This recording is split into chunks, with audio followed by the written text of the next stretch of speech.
Hi, we are talking to amazing people in construction and education about recruitment, training, and retention. Welcome to the Builders Table. I'm your host, Jennifer Wilkerson. Okay, so once again, we're here at Skills USA. It is competition day, and it is getting serious here in Atlanta. So today, we get to talk to Glen Gulino, and he is with ISC. He's going to tell us about that firm, so you know more about it. But he is the Executive Vice President of Operations. So thanks for being with us, Glen. Absolutely. Great to be here. First time? First time. What do you think? Won't be the last time. You know, it's first time, but it is so exciting to see all these young people working with their hands. So I work with my hands, but it's always like, hey, my dad, my uncle, my brother or something showing me how to do it. It would have been so beneficial to actually go into a skill and learn. Yep. You know, didn't have the opportunity to, but hey, we got there somehow. That's the problem. Like, you don't even know about all. My husband said that the first time he came, he's like, did they have this back in like the early 80s? And I'm like, yes. And he's like, I didn't know about it. That's the problem today, too. People don't know about it. Right. And I grew up in the trade and didn't know about it. I was like, how did I not know about something like this that could have just expedited, you know, my learning and passing that on as well.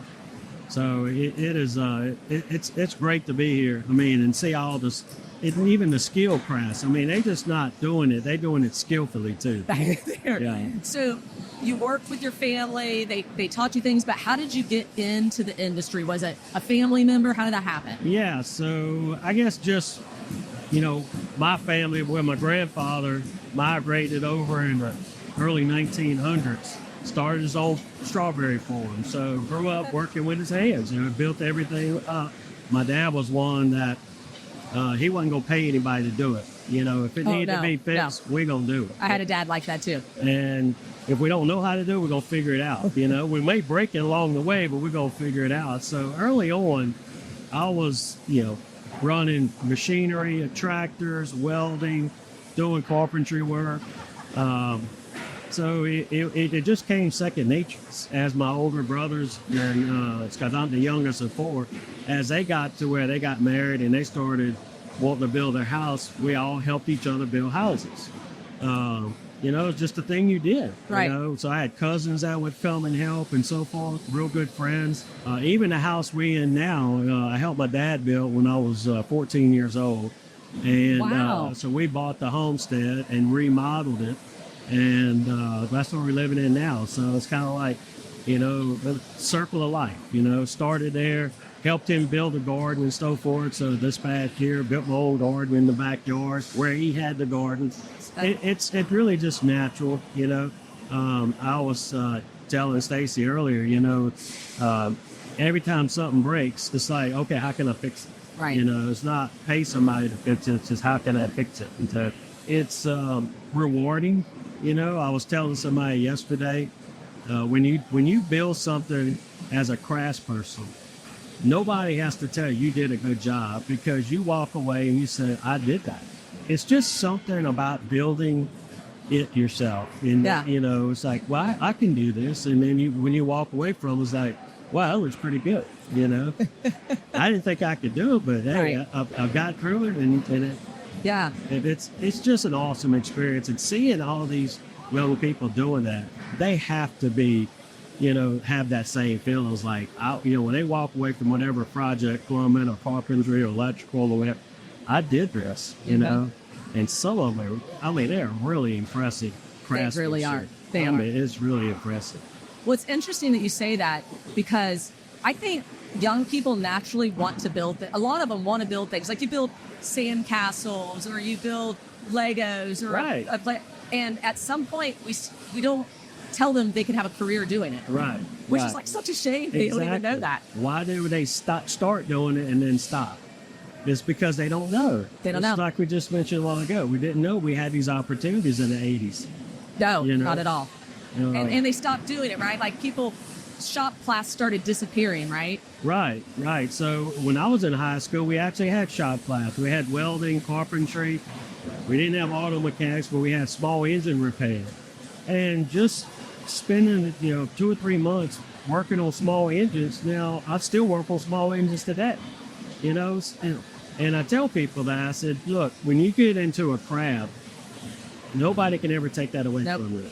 Even if you don't stay in it, you can still go to your mom's house and put a ceiling fan up, or, just add a receptacle or whatever. Yep. You don't have to be intimidated because it's a skill that you take with you forever. Forever. So just try it. But my dad, back to, getting in a trade, he was, went to a school in Louisiana to become a lineman. Okay. And then he worked his way up, and then he was the general superintendent of a small electrical company in Baton Rouge. He actually started bringing my cousins and uncles. They all worked for him. So he brought them into the trade. And there's a lot of family members that are still in the trade. Absolutely.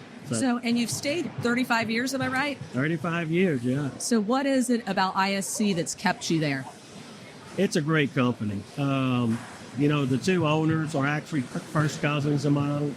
I didn't know they were first cousins. I didn't know that. Yeah. Okay. Yeah, so the two brothers actually bought an old barn where they had a horse stable on about 5 acres, and pulled a trailer in there and said, we're going to build a company. And it was like, they called me and said, hey, we want you to come over. And say, okay. It was just kind of a leap of faith. Kind of scary. When I told my wife, she was like, are you sure about this? Because our third child, she was pregnant with our third child. It was like, insurance and all that kind Right. of stuff. And, we were just trying to figure it all out. So I think we ought to, I want to try it. So we went over there and, started with nothing, Right. Absolutely nothing, which is kind of like building something, we're building a company with nothing. So buying office supplies or, just simple stuff like tools, back then, it's kind of easy to do now, but computers, we were just moving into using computers, loaded spreadsheets and stuff. So they tasked me, it's like, well, you need to handle that. I'm like, I know nothing about that. And then, as we started picking up work, I moved into where I was managing the estimating department. We had 5 or 6 estimators at the time.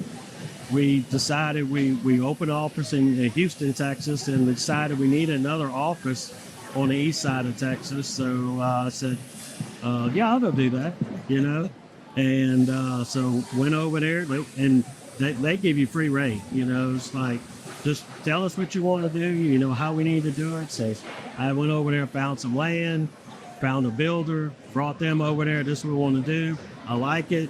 Went and opened an office there. So I was there for 3 years, and we were negotiating a very, very large job. It's a company called Marathon in South Louisiana.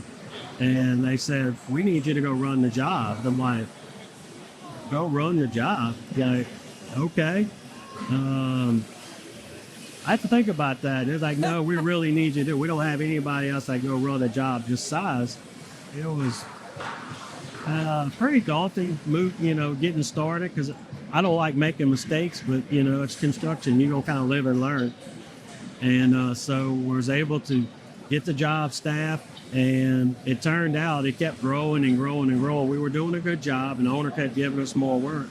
And at the time, it was by far the largest job we've ever done. So we were peaked at a little over 1,100 associates. We call them associates, not employees. That's from the owner down, So just let me say, so you started out with your cousins and then now you're 1,100 people on a project. On one job.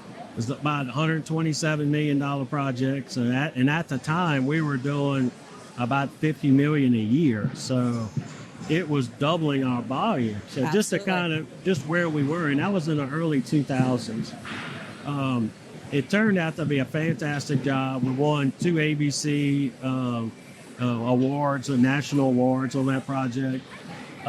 The staff and supervision that was on it, we still talk about it today, how good and fun of a job. It was hard, very hard, but we made it fun, Right. because they were spending a lot of time there, So at that point, we finished the job, took some time off, Actually, we went to Italy and Sicily for 2.5 weeks. After That's that, so cool. came back in. They put me over all construction. So I did that for a few years, and then they promoted me to executive vice president over operations. So I've been doing that for a few years, and then we just got to the part in the company where we have some middle managers. We have to give in some more exposure. And so they said, look, can you go back into estimating? Because we want to bring a manager over there and train him how to do estimating. I said, yeah, I'll do that, if that's what y'all want me to do. And so moved back over there. It's been about 2.5 years ago. And it's another new beginning, figure it out. They're like, look, we don't know what we're doing, essentially. We'll go figure it out. Yeah. So they said, we want you to do that as well. So now I'm over our mission critical industry and still over estimating and training people. I got a couple more years, before I want to really start slowing down. It's been a really good ride, great people, with all throughout the company. So now I feel like I can, leave the company in a few years where it has so much potential upside. And, the future is very bright. That's simple. I think the thing that I love most about the story is that for people to understand, there's a lot of different things you can do in construction. Like people think, oh, I'm going to go work for this company and I'm going to be a pipe fitter or an electrician for the rest of my life. Right. But the story you just described, you like, I went over here, I did some estimating, I went over here, I was, I take care of training, I'm over here. And that's really interesting. I think that's a message we need to tell people. Right. No, it's true.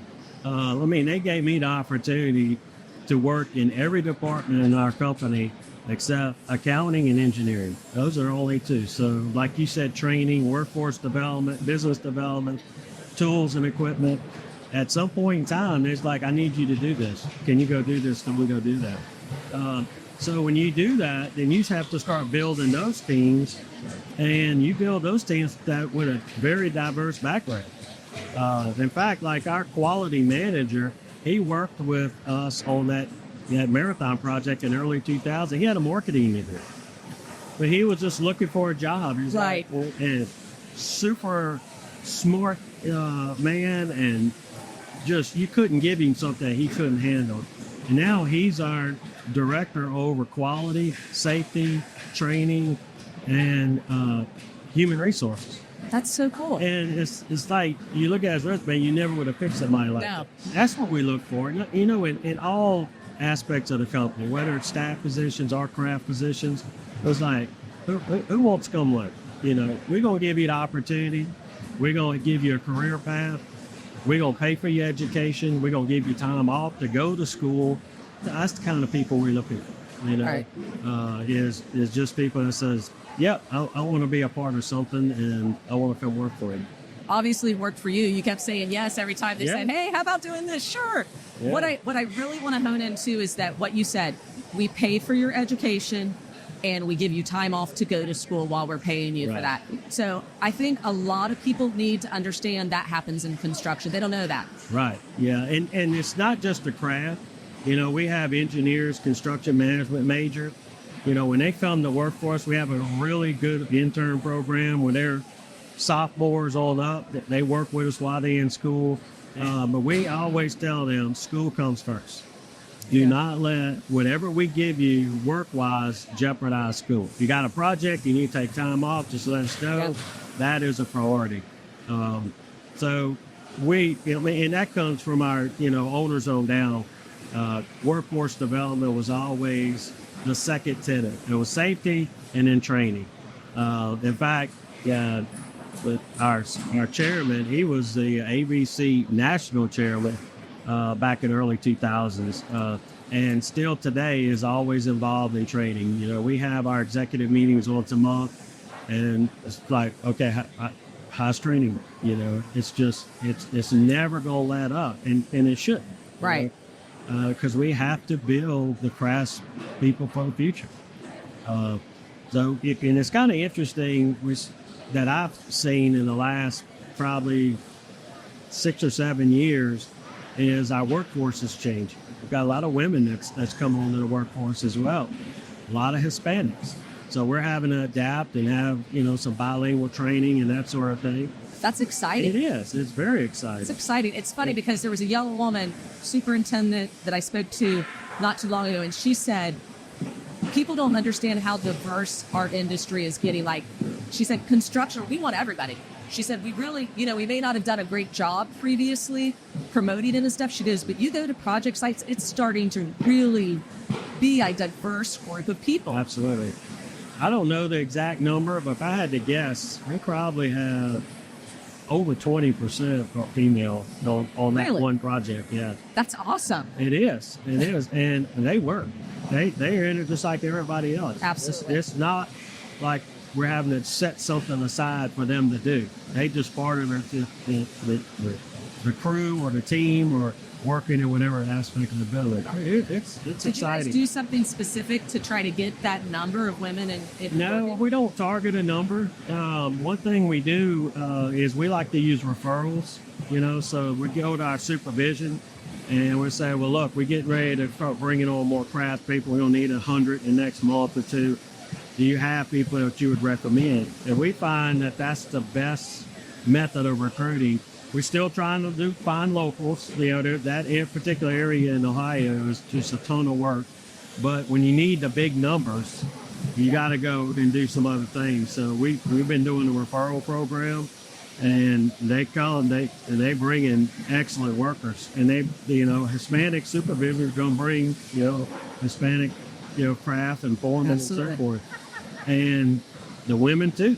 Because they know if I'm going to give you a referral to bring somebody, they need to be a good worker. Right. And we have not had to lay off one person because they just pull workers. But that goes to the point that the people that keep saying, well, people don't want to work anymore, that's not necessary. I don't know where they're looking, but talking to you, that's not happening at ISC in your jobs. No, it's not. It is not. And, if we could get more high school students in the trades, then that's going to definitely help, short term and the long term. But it's being at some place like this, if we can get more high schools to understand what is out there, then I think it would just naturally happen. If you just don't know what's there, Right. you're not going to get into it, just like we talked earlier. I didn't even know they had that in the 80s, and they did. Right. We had, a few little things in a high school, but I didn't know after that they had those other opportunities. So, yeah, I think the industry is still in a good spot. I really do. Yeah. And I don't know if they have it here. I haven't seen anything, but do they have local TV or something come video? They've and had show? some people coming through yesterday. They had a radio show come through. I know they're trying to do what you're saying is like, how do we get more people to know? There's a group here called the Skilled Careers Coalition, and they've started this thing called Skills Jam. So they're video, and they pick kids and they follow them before they ever get here. And then they film them while they're here, and then they film them and they put it all over YouTube, and they let the kid, they basically turn it over. The kids are like, here's your story, get it out there. Yeah. And it's hitting social media. They just started it last year, and they're getting great response because all of a sudden all these videos are going viral and all over social, because the kids are running it. Yeah. It's not people our age trying to do it for them. Right. It's like literally the kids are here. They've got these great stories like, hey, I'm heading to Atlanta because I'm going to go compete in the electrical competition, and here's what I've been doing. And I've watched some of them. I'm just like, we should have started doing this a long time ago. Right. No, that's a great idea. And all those young people all on social media. So what better way to get the message out? Absolutely. Yeah. So you talked about high schools. From your perspective, are contractors, speaking for ISC obviously, but willing to hire young people that are coming out of high school? Because a lot of people have these misconceptions that I can't get hired even if I took classes, I can't get hired when I get out of high school. I have to go and get other training before I can go into the industry. Everybody's in the high school. Awesome. They're all, and some of them, you got multiple high schools, but that whole area, everybody's in the high schools sending that message out, and they'll take everyone. And we need to shout that from the rooftops too. Absolutely. Like you can come directly into the industry, and Right. we will finish your training. Exactly. Or start your training. Right. start your training, Yeah. right? If they didn't have a lot of training in Yeah. it, you can start there. And, some people get a misconception like, well, I don't want to train all these people because they may leave. Okay. But if you treat them well and give them opportunities, they won't leave. Right. But don't be hesitant to do workforce development because you're afraid they're going to leave. That's the craziest thing. It is. It is absolutely crazy. So, we're investing our own money in Ohio. We're in the high schools, and, we want to train these young people. And, these data centers, somebody's got to do the maintenance on them. So we're telling the owners, like, look, this is what we're doing. We're going to hire them out of high school. These projects are about 3 years long. They won't quite be a journeyman when they get through, but they're going to be somebody you're going to want to hire and maintain your facility.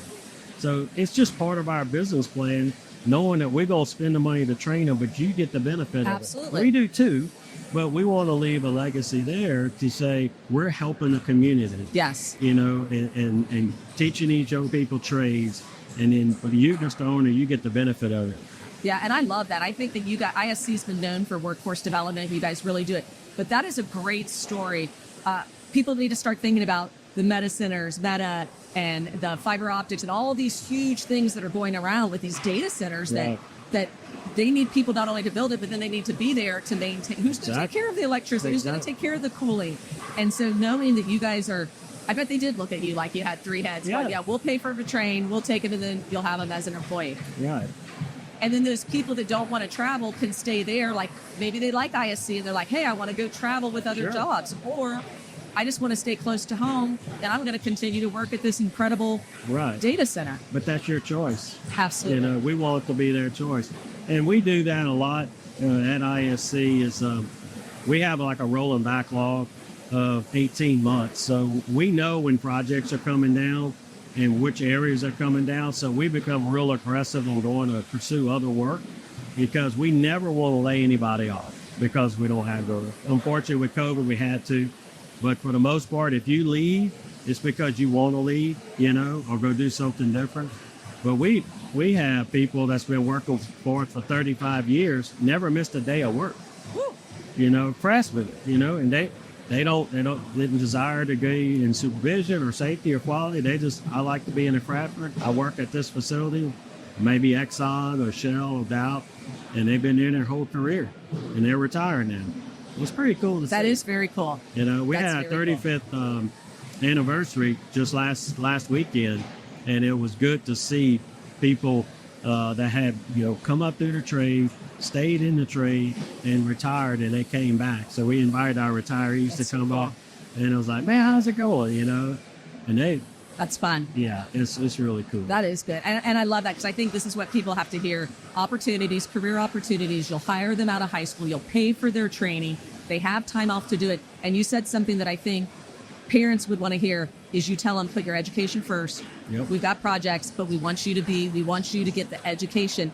And it's an education. Like people don't think the training that happens in the industry is education, but it is. Becoming a journey level electrician, you've got 4 years. Right. They may go into electrical and they say, I really want to do, like in our heavy industrial world, there's a lot of instrumentation, Right. which is electronic instrumentation or mechanical, which air supply and process, tubing and so forth. And they'll say, well, I think I want to try that. Okay. We still going to pay for that, because we want you to be happy in your career. Right. So they may start out an electrician, they'll work, get their journeyman certification, work for that for a few years. They're like, I think I'm going to go back to school and be an instrument tech. Okay.